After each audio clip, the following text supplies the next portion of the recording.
आज मु आपन को एमती गोटे छोट होम रेमेडी विषय कहबी जहाँ बहुत इजिली आपणकर पेट को सफा कर सकाଳେ ଯେତେବେଳେ ଆପଣମାନେ ଟଏଲେଟ୍ ଯାଆନ୍ତି ଯଦି ଆପଣଙ୍କର ପେଟଟି ଠିକ୍ରେ ସଫା ନ ହେଲା ତେବେ ଦିନ ସାରା ଆପଣଙ୍କୁ କମ୍ଫର୍ଟ ମଧ୍ୟ ଫିଲ୍ ହୁଏନି। ଆପଣ ବାରମ୍ବାର ଟଏଲେଟ୍ ଯାଆନ୍ତି, ଟଏଲେଟ୍ରେ ଅଧିକ ସମୟ ବସନ୍ତି। ଆପଣମାନେ ଜାଣିଛନ୍ତି ଯଦି ଆପଣମାନେ ଟଏଲେଟ୍ ପ୍ୟାନ୍ ଉପରେ ବହୁତ ଅଧିକ ସମୟ ବସିକି ରହିବେ ତେବେ ଆପଣଙ୍କ ସ୍ୱାସ୍ଥ୍ୟ ଉପରେ କେତେ ବ୍ୟାଡ୍ ଇଫେକ୍ଟ ପଡ଼େ। ଆପଣ ଯଦି ଅଧିକ ପ୍ରେସର ଦେବେ ସେଥିରେ ଆପଣଙ୍କ ଆନାଲ ଉପରେ ବି ଅଧିକ ପ୍ରେସର ପଡ଼ିବ, ଯେଉଁଥିରେ କି ଆଗକୁ ଯାଇକି ଆପଣଙ୍କର ପାଏଲ୍ସ ଫିସର ଭଳି समस्या को क्रिएट कर।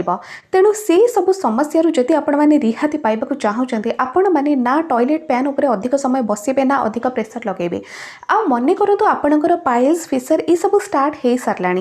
तेबे भी जदि आपण मैंने अधिक प्रेसर पकेबे आपण अधिक समय बसिक रे टॉयलेट्रे तेबे निश्चित भाव में पेन अधिक बढ़ आपणकर ब्लीडिंग भी बहुत अधिक हम। तो से जितेबले भी आपण मैंने टॉयलेट जाऊँच दिन सारा भितर सकाळे जाऊँच आपण मैंने राति जाऊँच जितेबले भी आपण मैंने टॉयलेट जातु ना कहीं अधिक समय बसवा ही किसी दरकार ना, प्रेसर एत अधिक लगेवा ही किसी दरकार ना। आउ एमती गोटे उपाय आपण मैंने करेंगे जो थी कि ना अधिक समय आपन को बसवा पड़ो ना अधिक प्रेसर लगेवा पड़ो, आपणकर पेट बहुत भल भाव सफा हो। छोट छोट होम रेमेडी आपण मैंने ट्राई करेंगे किंतु आपण मैंने कौन करती जदि किछि दिन देखिले आपणकर कॉन्स्टिपेशन समस्या रोचे पेट सफा होनी तो मार्केट को जाती एवं विभिन्न प्रकार पाउडर आपण मैंने किणी करी आनती। से सब काम तो करे टेम्पोरारी काम करिवो। मेडिसिन खाऊँ आपण मैंने पेट सफा हम पुणी जितेबाला मेडिसिन को आपण मैंने बंद करदे तो पेट सफा हवा बंद हो। जमीती आपणकर प्रॉब्लम आगुरी थिला कॉन्स्टिपेशन समस्या तो से समस्या पुणी आपणकर रिपीट करिवो। आउ से सब मेडिसिन भी अलग सब साइड इफेक्ट्स रही। जदि आपण मैंने एलोपैथी मेडिसिन खाइबे तेबे से सबुर साइड इफेक्ट निहाती भाव में थिबो। जदि आपण मैंने आयुर्वेदिक किछि पाउडर आनिकी खाउचंती तेबे तो ठीक अछि, किंबा जदि आपण मैंने होमियोपैथी खाउचंती तेबे भी ठीक अछि, किंतु विशेष करी साइड इफेक्ट देखा जाए एलोपैथी मेडिसिन रे। किंतु आज आपण गोटे छोट होम रेमेडी विषय जानिबे जहाको इजिली आपण मैंने प्रिपेयर करि परिबे, कम समय भितर कम खर्चरे भी हो। आउ आपन को एतिर अधिक किछि भी करबा को पड़िबनी। रेगुलर किछि दिन ट्राई करबा परे देखिबे आपनकर पेट बहुत भल भाव में सफा हो, डाइजेशन भी आपनकर इम्प्रूव करबा। किंतु आपण माने गोटे एमिति मेडिसिन कथा कहि दियंतु जो थिरे कि आपण माने गोटे काम पई खाइबे आउ गोटे काम भी सिथरे हबो। कौन से मेडिसिन सेमिति नाही, उल्टा साइड इफेक्ट बढ़िबो किंतु सेमिति किछि भी आपण को बेनिफिट दबनी जो थिरे कि आपण माने टॉयलेट सफा हबा को आनिबे आउ आपनकर डाइजेशन इम्प्रूव हबो। किंतु जदि आपण माने होम रेमेडी ट्राई करिवे देखिबे आपनकर टॉयलेट भी सफा हबो आउ आपनकर डाइजेशन भी इम्प्रूव हे परिबो। तेबे फ्रेंड्स आसंतु स्टार्ट करबा आजिर ए वीडियो एवं जानिबा कौन से होम रेमेडी। वीडियो रे आगो को बढ़िबा किंतु ता पूर्व फर्स्ट आपण माने चैनल को सब्सक्राइब करंतु, बेल आइकन को प्रेस करबा आदौ भी भूलिबेनी। ये होम रेमेडी ପାଇଁ आपको केवल 3टी सामग्री दरकार एवं ये 3टी सामग्री आपण माने यूज करेंगे सकाळे भी एवं राति भी। देखो राति कथा फर्स्ट मु आपको कहीदे आपण माने रातिर खाइबा खाई सारे तापर पर छोट खंडे अदा आपण माने चोबे करी खाईदेबे, पानी गोटे ग्लास पीदेबे।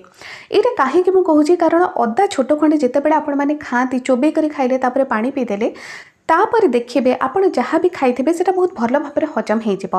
आउ खाइबार संगे संगे ये कम करेंगे ना। डिनर कले डिनर कर 20-25 मिनट पर आपण मैंने एपट सेपट टी हे टी चलिए किसी जदि घरे कम थी से कम करेंगे तापर आपण मैंने छोट खंडे अदा नहीं जाए भल भाव में चोपा छड़ी परिष्कार करने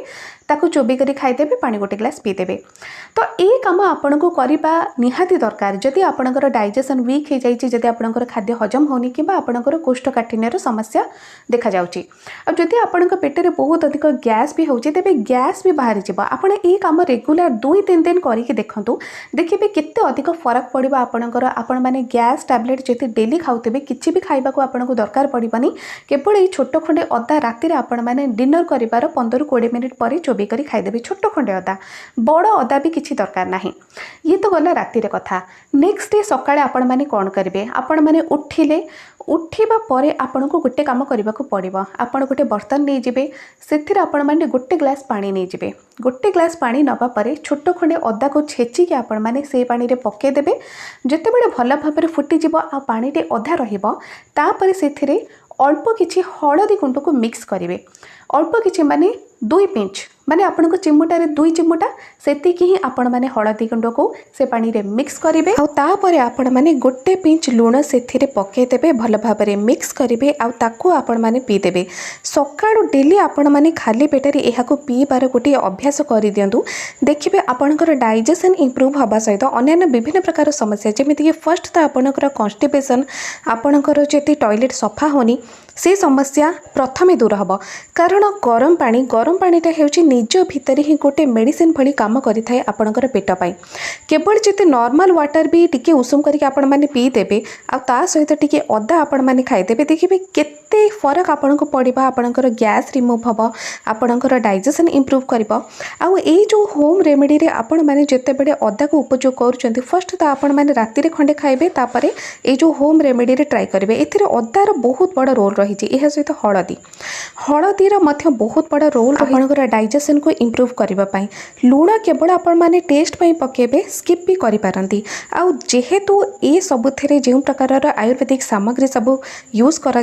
सब निहाती भाव में आपण किचन रे निश्चित थी तो ये सब जितेबले आपण मैंने यूज करेंगे ये होम रेमेडी के डेली आपण मैंने अप्लाई करेंगे देखिए इंस्टांट आपणकर इफेक्ट पड़ा स्टार्ट हो 2-3 दिन रेगुलर करने ही आपण मैंने फरकटा जानीपारे जे केते मात्रा रे आपनको पेट को कंफर्ट लागुची गैस रिलीज हो जाउची आ जो प्रकार लेजीनेस आपनको फील हेउथिला आपनको पेट सफा हे नथिला से सब समस्या आपनकर दूर हे जिवो फ्रेंड्स जेते दिन पर्यंत आपण माने ए होम रेमेडी को ट्राई करिवे आपण मानकु क्षीर चा पीबार अभ्यास को बंद करबा को पड़िबो आपण माने जेते नाली चा भी पिउथिबे से अभ्यास को मध्य किछि दिन पई आपण माने बंद करंतु कारण एमिति देखा जाय जे चा अधिक मात्रा रे पीबा द्वारा ड्राइनेस पड़ी जाय आपनको पेट रे हां जदि आपण माने चा पीबार अभ्यास को छाड़ी पारना तेबे आपण माने पानी सफिशिएंट पियंतु जो थरे कि पानीटा आपनको पेटरे रहिबो आ चा दिन को थरे किंबा 2 थर ही आपण माने पीबे एहा सहित पानी 8 ରୁ 10 ग्लास आपण माने पीबे जदि आपणक शरीर रो अधिक मात्रा रे झाड़ निर्गत होउची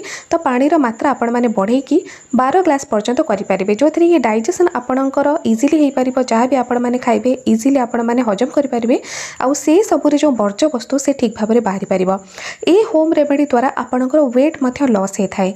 ए होम रेमेडी द्वारा जदि आपण माने आपणकर वेट लॉस करबा पई चाहूचंती तेबे आपण मानको एक्सरसाइज मध्य करबा को पड़िबा एहा सहित ए होम रेमेडी को आपण माने पियंतु सब दिन पीबा को पड़िबा आपनको आ देखिबे ए होम रेमेडी द्वारा आपणकर मेटाबॉलिज्म मध्य स्पीड हबा आपनको दिन सारा एनर्जेटिक फील करबा पेटर समस्या तो आपणकर कमी जिबा निहाती कमी जिबा आ डाइजेशन आपणकर इंप्रूव हबा आपण मानकर जहा भी इच्छा हबा आपण माने ठीक रे खाई परिबे किंतु सब बेले मन रखंतु खाइबार क्वांटिटी लिमिटेड रहिबा दरकार आ जदि बहुत अधिक आपण माने खाइबे तेबे हजम हबार ना धरिबनी पड़ी रहिबो जोथरे कि कॉन्स्टिपेशन आपणकर बढ़ी जिवो आपण मानक भितरु अनेक एमिति भाबुथिबे जे खाद्यर क्वांटिटी अधिक बढ़ेले आपणकर कॉन्स्टिपेशन सफा हबो एमिति नाही जदि खाद्यर क्वांटिटी आपण माने बहुत अधिक बढ़ेबे तेबे आपणकर टॉयलेट सफा हबा बदल रे उल्टा कॉन्स्टिपेशन बढ़ी जिवो गैस भी एथिपाई बढ़िबा आ अन्य विभिन्न प्रकार समस्या जाता हबा तेणु खाद्य को सब बेले आपण माने लिमिट रे ही रखंतु तो फ्रेंड्स आज वीडियो जदि आपण मानको भलो लागे लाइक शेयर सब्सक्राइब करबा आ दो भी आपण माने भूलिबेनी।